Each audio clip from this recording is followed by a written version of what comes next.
ભગવાન બિરસા મુંડાની 150મી જન્મજયંતિના અવસરે જનજાતીય ગૌરવ વર્ષ ઉત્સવ મહોત્સવ અંતર્ગત શરૂ થયેલી ગૌરવયાત્રા દાહોદ જિલ્લાના સિંગવડ તાલુકામાં આવતા શાનદાર સ્વાગત કરવામાં આવ્યું.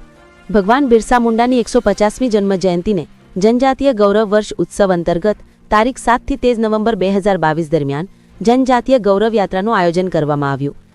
જેમાં જનજાતીય ગૌરવયાત્રા કાર્યક્રમ ગુજરાત રાજ્યના આદિજાતિ અને નાગરિક પુરવઠા વિભાગ મંત્રી પીસી બરંડા અને રથયાત્રાનું સિંગવરમાં ભવ્ય સ્વાગત કરવામાં આવ્યું.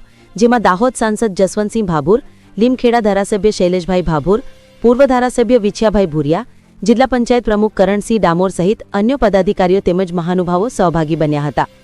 બિરસા મુંડા આદિવાસી દેશભક્ત જળ જમીન અને જંગલ સાથે જોડાયેલા અને ભગવાન બિરસા મુંડાએ આદિવાસી વિસ્તારોમાં આદિવાસીઓમાં જાગૃતતા લાવી આદિવાસીના હક અને અધિકારો વિશે જાગૃતતા ફેલાવી અને આપણી આઝાદી માટે અંગ્રેજો સામે પોતાના સાથીઓ સાથે લડત આપી શહીદી વોરી હતી.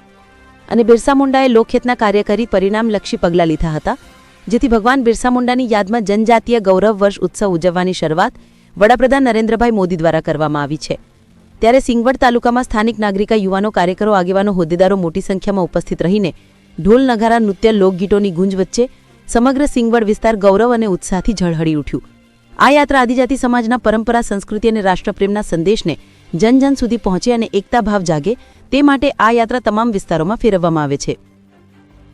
રિપોર્ટર કંપેશ પીઠૈયા, લીમખેડા.